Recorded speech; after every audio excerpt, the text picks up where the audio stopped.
Bonjour à tous et bienvenue dans cette nouvelle vidéo. Nous sommes très heureux de vous retrouver pour une toute nouvelle vidéo qui nous permettra de continuer à explorer ce qui pourrait être au cœur des prochaines aventures du monde magique. Récemment, nous avions abordé dans une première vidéo la possibilité de voir un jour émerger une série qui pourrait être basée sur la période des maraudeurs, de leur scolarité jusqu'à la première guerre des sorciers. Nous avions notamment perçu le fait que cette série n'apporterait pas nécessairement grand chose, car il s'agit en fait en réalité d'une histoire que nous ne connaissons déjà que trop bien. Il y a en réalité assez peu de mystères sur les maraudeurs, même au contraire, on a suivi dans les livres la majorité des intrigues de cette période, de la lycanthropie de Rémus Lupin à la jeunesse des maraudeurs en passant par la création de la carte ou encore bon nombre de turpitudes survenues notamment dans le sillon de Sirius Black et de James Potter. Récemment, on vous expliquait dans une vidéo que la Warner allait rencontrer très prochainement J.K. Rowling pour mettre en œuvre les toutes prochaines étapes du prochain développement en fait du monde magique, indépendamment d'ailleurs de la question même des animaux fantastiques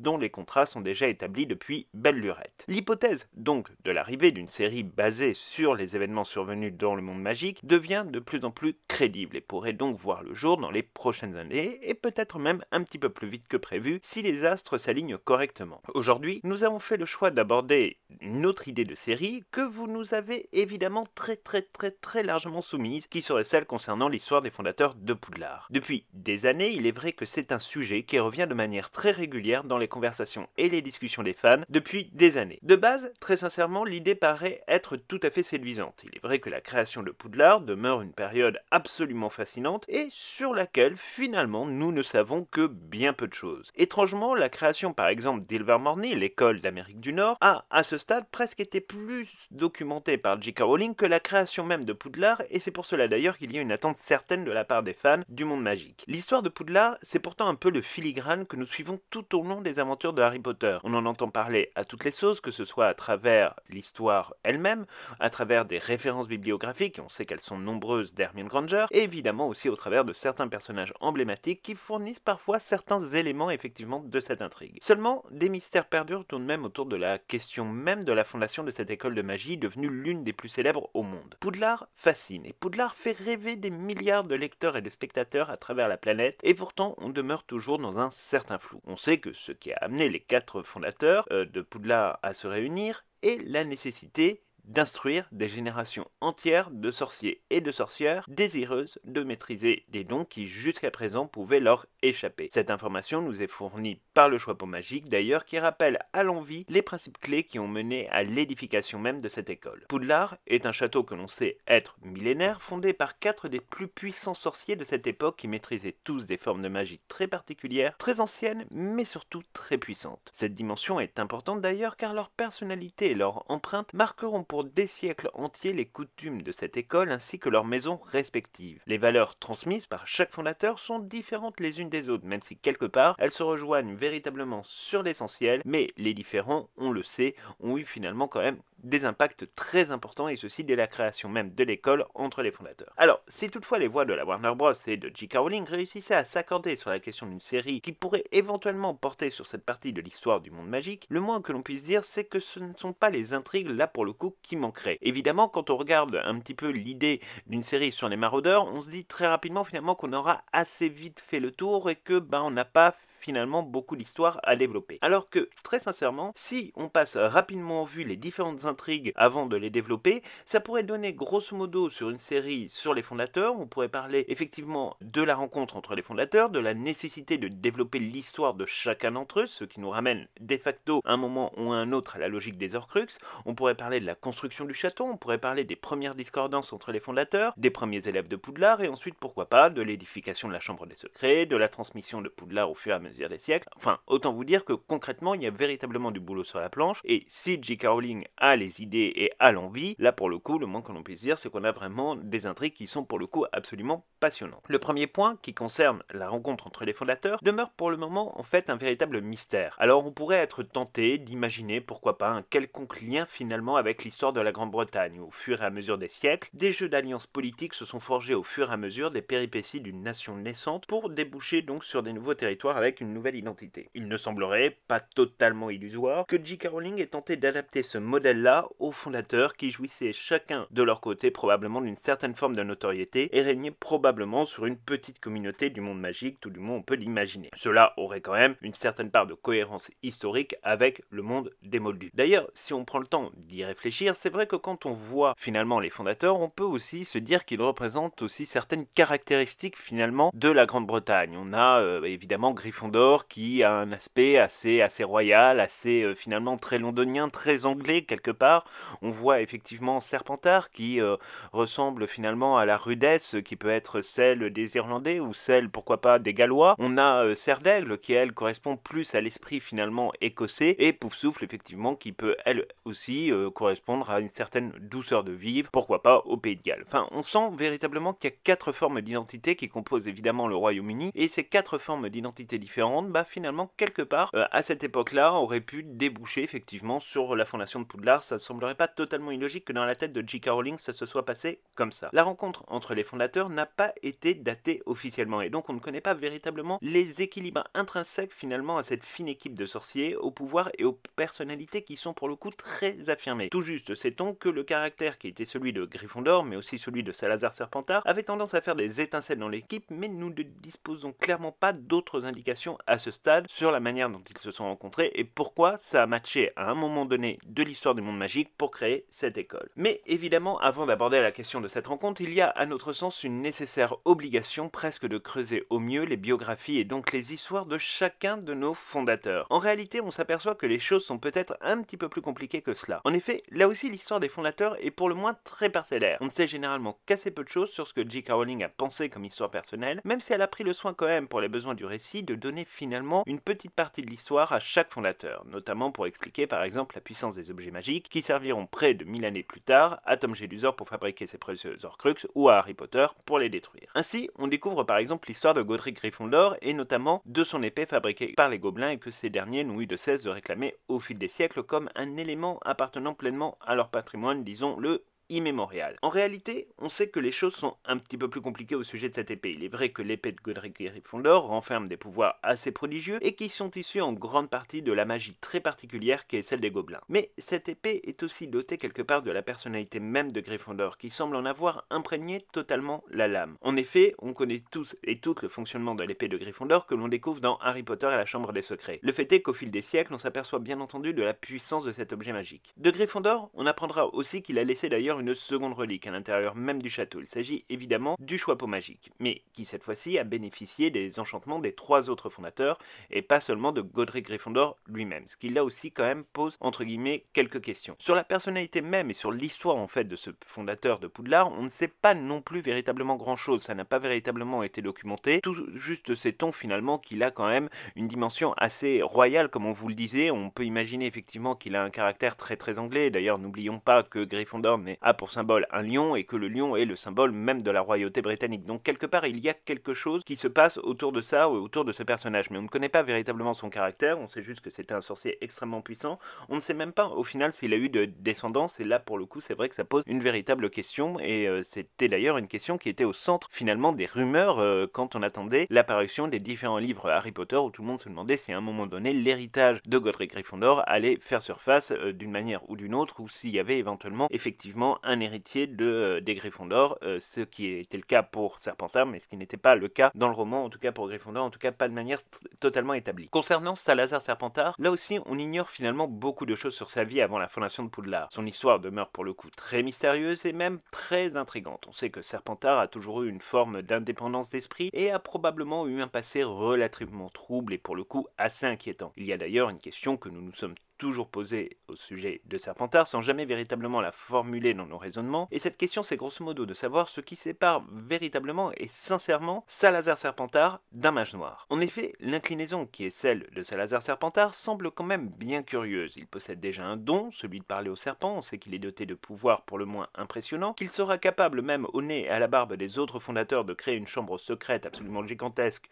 dissimulant un monstre aux dimensions mythologiques. Serpentard a aussi des inclinaisons idéologiques tout à fait différente de celle de ses collègues de fortune. Il est en effet convaincu que seuls les sorciers de sang pur devraient pouvoir recevoir une éducation leur permettant de maîtriser la magie. On imagine assez facilement les déclinaisons de cette théorie sur l'ensemble du monde magique. Soyons bien clairs, Serpentard a le droit d'avoir une vision différente de celle des 3 autres fondateurs de Poudlard avec qui il fait équipe, on ne remet pas du tout ça en cause. Cependant, cela demeure quand même pour le coup quelque chose d'assez particulier dans la mesure où on sait que cette théorie ne repose sur absolument rien de scientifique et demeure donc une idéologie pour le coup assez nauséabonde. On sait qu'après la brouille qui l'opposera notamment à Gryffondor, Serpentard va quitter Poudlard à tout jamais, mais que fera-t-il par la suite? On ne sait pas exactement, et c'est justement cette partie qui serait peut-être intéressante à découvrir en effet. Nous avons envie de découvrir véritablement ce qu'il se cache derrière ce personnage historique du monde des sorciers. Ces sombres dessins ont-ils dévié vers des objectifs encore moins avouables, encore plus sombres et encore plus inquiétants? C'est une véritable possibilité. On sait cependant qu'il aura une descendance prolifique pendant quelques siècles, tout du moins jusqu'au XXe siècle, par l'intermédiaire de la famille Gaunt. Il sera d'ailleurs intéressant de noter que si la branche britannique demeure relativement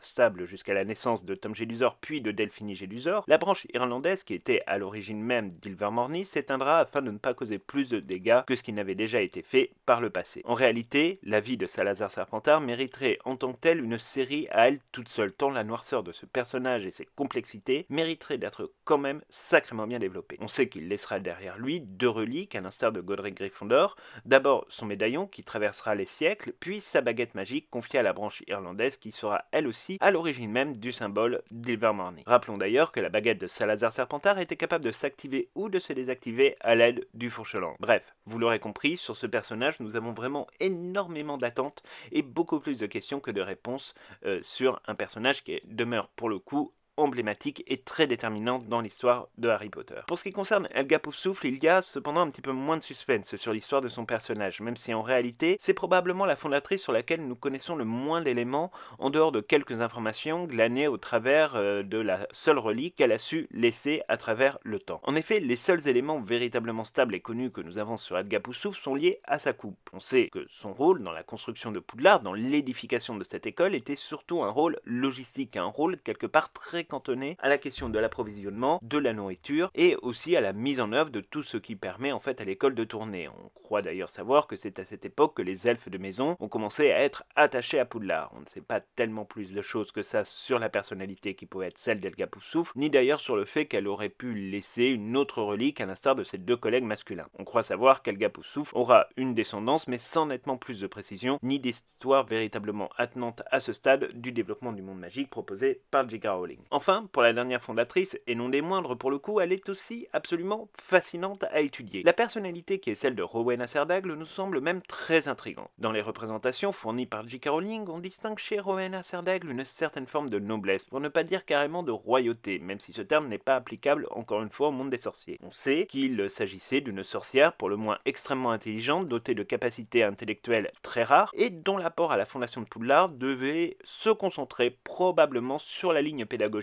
et la manière d'inculquer des connaissances à des générations d'élèves désireuses de maîtriser le monde magique. On peut penser que Serdaigle s'est fixé comme objectif, en effet, de permettre aux futurs élèves de Poudlard d'accéder à un niveau supérieur, et cet objectif est d'autant plus louable qu'à cette période historique, il est évident que l'éducation des enfants n'était réservée qu'à une élite, et non pas aux enfants venant des classes inférieures de la société. Il devait en être tout à fait de même pour le monde des sorciers, affirmation que nous ne pouvons véritablement pas vérifier à ce stade, mais qui tombe néanmoins sous le sens. Si la vie de Rowena Serdagle est probablement absolument passionnante, ce qu'il y a de certain, c'est que celle de sa fille Helena fut très largement documentée au fur et à mesure des livres de J.K. Rowling. On vous contait d'ailleurs dans une précédente vidéo l'histoire de cette jeune fille et qui se trouve être entremêlée à celle du baron sanglant dont la mort remonte donc bel et bien aux origines de Poudlard. Il y aurait probablement de nombreuses choses à découvrir sur Rowena, sur sa fille, sur également le diadème de Serdagle dont on vous parlait aussi dans une vidéo spécifiquement consacrée à cet objet magique et que vous pourrez retrouver dans la playlist attenante,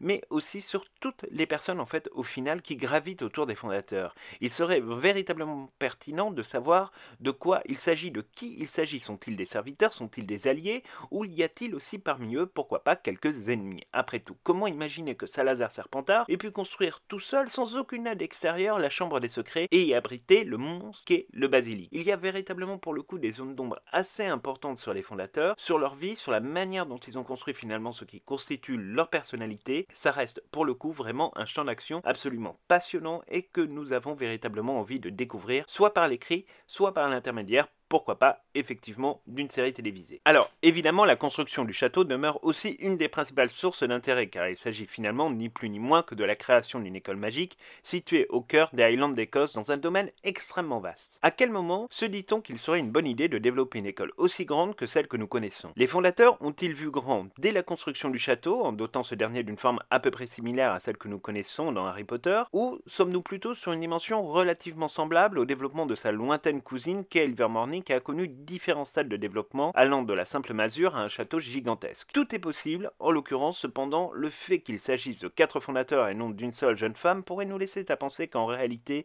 cette édification fut probablement plus rapide qu'on ne pourrait en réalité le penser. Après tout, ils semblaient tous avoir des moyens financiers, une certaine forme de puissance magique, suffisamment importante pour imaginer un vaste chantier. Si ce passage de l'histoire de Poudlard demeure intéressant, ce n'est pas seulement dans une dimension purement architecturale, ce serait évidemment trop simple. Non, l'édification d'une école répond aussi à des impératifs liés à son propre but, en l'occurrence celui de l'apprentissage de la magie. De plus, on sait que le château contient de nombreux mystères, comme la salle sur demande par exemple, les passages secrets, et peut-être aussi tout un tas d'autres mystères que nous n'avons pas encore découverts sur les secrets de Poudlard. Les fondateurs ont-ils conçu l'ensemble du château, de ses passages secrets jusqu'aux salles les plus immenses? Cette école est-elle capable, par exemple, de se modifier elle-même? On sait qu'au fur et à mesure des siècles, certains directeurs ont eu à cœur de modifier structurellement le château, en mettant en place par exemple un système de canalisation au XVIIIe siècle. Il est possible aussi que d'autres directeurs aient pu agrandir le château d'une manière ou d'une autre. C'est clairement quelque chose d'intéressant à explorer à notre sens, même si cela ne peut évidemment suffire à la mise en œuvre d'un véritable scénario. Il faut plus de choses évidemment que la simple question de la construction au sens strict du terme de Poudlard. Ensuite se pose la question de l'arrivée des premiers enfants et donc de la mise en place aussi du livre et de la plume d'admission et d'acceptation qui sélectionne à chaque naissance, vous le savez, les enfants pouvant concourir à une inscription à Poudlard. Là aussi,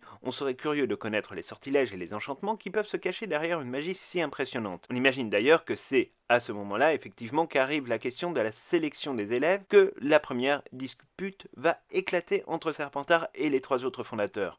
On peut s'interroger sur la violence de cette dispute, sur l'élément déclencheur aussi, et également sur la manière dont se sont séparés Gryffondor, Serdaigle et Poufsouffle de Serpentard.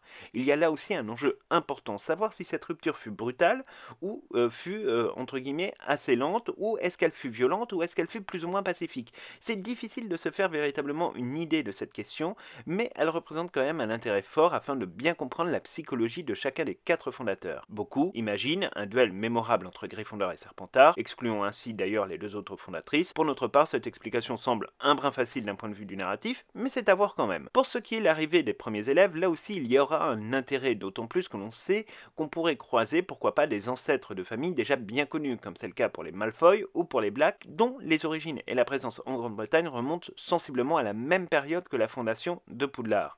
On pourrait aussi découvrir les origines de certaines matières et des choix qui ont conduit les fondateurs finalement à les choisir peut-être au détriment de certaines. Cela peut nous donner aussi quelques indications utiles sur l'évolution historique aussi autour de la fondation de l'école et finalement de l'évolution de la profession du monde des sorciers au fur et à mesure des siècles. Ça, c'est vraiment quelque chose qui nous semble tout à fait intéressant et tout à fait pertinent et qui pourrait être exploré éventuellement dans le cadre d'une série télévisée.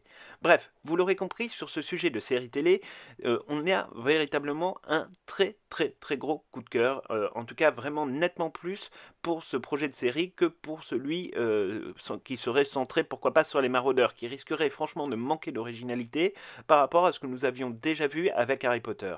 Avec une série sur les fondateurs, il est clair et net que nous avons un contenu pour le coup très riche et qui permet d'aborder de très nombreuses autres problématiques, que ce soit historiques, relationnelles, amoureuses, et nous faire découvrir aussi une époque tout à fait différente. Il faut quand même savoir que ce genre de série nécessite forcément des budgets assez importants en termes d'effets spéciaux, mais aussi de décors. Après, on sait aussi que les studios sont actuellement beaucoup plus enclins à dépenser de l'argent dans des séries plutôt qu'à se tourner vers le cinéma, ce qui est assez logique au final, surtout pour des plateformes de streaming qui ont plus que jamais besoin de produits d'appel et donc de séries qui poussent les consommateurs à s'abonner dans une logique de concurrence. On voit bien aujourd'hui par exemple avec la question des séries centrées sur l'univers de Star Wars, qui sont pour le moment d'un niveau, on va dire, assez différent. Par exemple, Mandalorian était une très bonne série, le livre de Boba Fett un petit peu moins bon, et Obi-Wan Kenobi, commence en fait sur les chapeaux de roue. Il faut savoir que Obi-Wan Kenobi, à la base, c'était une série télévisée qui avait été pensée en fait pour faire un film. Alors, on parle d'un film, mais on parle aussi, certaines rumeurs, d'une trilogie. Et en réalité, en fait, le studio s'est dit que ça allait mieux coller finalement sur Disney+, que ça allait mieux coller dans le cadre d'une série télé, puisque ça leur laissait finalement beaucoup plus de temps pour développer l'histoire et évidemment en dépensant beaucoup moins cher. Il faut savoir que effectivement les séries Star Wars, et d'ailleurs ça concerne un petit peu la question des animaux fantastiques, puisque Jude Law sera à la tête d'une série Star Wars prévue pour Disney+, ce sont en fait des séries qui ne coûtent pas très cher budgétairement à fabriquer. Pourquoi? Parce que déjà il y a très peu de décors extérieurs, hein, tout se passe quasiment en studio avec des méthodes de tournage qui sont absolument révolutionnaires. Ils utilisent quasiment à chaque fois les mêmes plateaux, les mêmes images extérieures, donc du coup c'est quelque chose qui est assez simple finalement à décliner au fur et à mesure des différentes séries. Et donc en fait un tournage de série télé ça prend pas beaucoup d'argent et ça prend aussi très peu de temps pour les studios Disney. Et HBO Max, pour une série sur le Wizarding World, ils doivent être à peu près à la recherche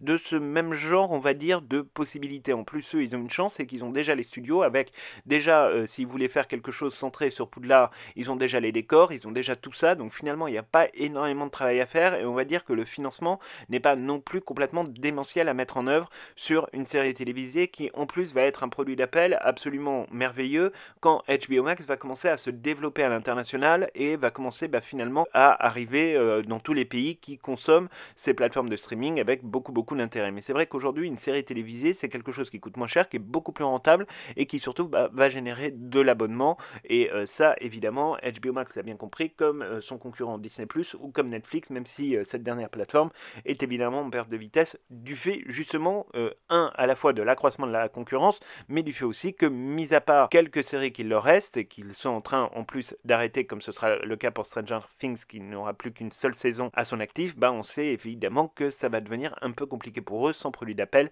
d'aller chercher plus d'abonnés, d'aller concourir finalement contre des plateformes comme Disney+, comme la Paramount ou comme effectivement HBO Max, qui ont des franchises qui là peuvent pour le coup être déclinées évidemment en séries télévisées. En tout cas, ce qui est certain, c'est qu'une série sur les fondateurs, ça demeure donc nécessairement quelque chose qui reste dans le domaine du possible et a priori est quelque chose d'envisageable. Mais en fait, nous on se dit quand même que cette série est tellement demandée par les fans de déjà de très nombreuses années qu'au final on n'est pas totalement persuadé qu'il y aurait une grande originalité à la fournir. Ça reste un véritable point de questionnement. En tout cas, nous, c'est vrai qu'on adorait voir une série sur les fondateurs. On vous le dit clairement, il y a vraiment beaucoup d'histoires à raconter. Autant une série sur les maraudeurs n'aurait globalement pas beaucoup d'intérêt, autant une série sur les fondateurs, là pour le coup, nous ça nous parle. Alors après, il faudrait faire attention à ce que ça ne fasse pas trop un espèce de Reddit de Game of Thrones où on aurait le sentiment d'être un peu de retour au Moyen-Âge, etc., où on pourrait retrouver une ambiance qui pourrait un petit peu correspondre, surtout qu'à cette époque-là, en Écosse, on va dire que la situation politique était loin d'être stabilisée, donc on pourrait imaginer effectivement que tout le contexte historique du monde des Moldus vient peser entre guillemets sur la série, sur l'histoire et le contexte narratif de la série. Donc ça, bon, c'est le truc auquel il faut faire attention, c'est qu'il va falloir trouver quelque chose qui permette de vraiment marquer une certaine forme d'originalité, parce que des séries sur le Moyen-Âge, il y en a eu des centaines, il y en a eu franchement des très bonnes, il y en a eu des très mauvaises, donc du coup il va falloir vraiment trouver entre guillemets la piste qui va permettre finalement d'avoir une véritable originalité narrative et une véritable originalité scénaristique. Donc ça reste vraiment pour le coup un point de questionnement. Donc voilà, en tout état de cause, il y a beaucoup de choses à dire dans le cadre de ce projet et beaucoup plus de choses à dire aussi évidemment que par rapport aux maraudeurs, vous l'aurez bien compris. Donc pour ce qui est d'un projet sur les fondateurs, on peut imaginer nous facilement 3 ou 4 saisons de 10-13 épisodes, ce qui correspond généralement finalement au format qui est plébiscité par les spectateurs mais aussi par les plateformes de streaming. Là, il y a véritablement quand même pas mal de contenu à produire. La question reste donc franchement entière et si on peut facilement se dire les choses, on pense que effectivement un jour on pourrait se diriger vers ce type d'histoire-là pour une série télévisée adaptée sur HBO Max. Ça reste encore évidemment quelque chose à préciser. On aura des nouvelles dans les prochaines semaines suite à la rencontre entre J.K. Rowling et la Warner Bros. En tout cas, nous, ce qui est certain, c'est qu'on a hâte. Alors, on a hâte aussi de vous lire dans les commentaires. Dites-nous évidemment ce que vous pensez de cette espèce d'idée de faire une série sur les fondateurs. Dites-nous, vous, quelles intrigues vous aimeriez voir développer dans ce cadre-là et dans cette série-là, ça nous intéresserait. Est-ce que vous préféreriez quelque part une série sur les maraudeurs ou une série sur les fondateurs? Dites-le nous aussi, et on reviendra très prochainement dans un 3e épisode de cette série, et pourquoi pas, pour aborder évidemment d'autres sujets, d'autres thèmes, d'autres idées de développement en termes de séries dans le monde magique, parce qu'on aime bien cet exercice, ça nous permet de faire tourner un peu les méninges, et on espère également que ça vous plaît aussi. Donc c'est tout pour cette vidéo, on se retrouve donc très bientôt pour de nouvelles aventures. D'ici là, évidemment, n'oubliez pas de regarder toutes nos anciennes vidéos si vous ne les avez pas encore vues, et on se retrouve évidemment dans très peu de temps avec plein de nouvelles choses qui nous attendent. À très bientôt.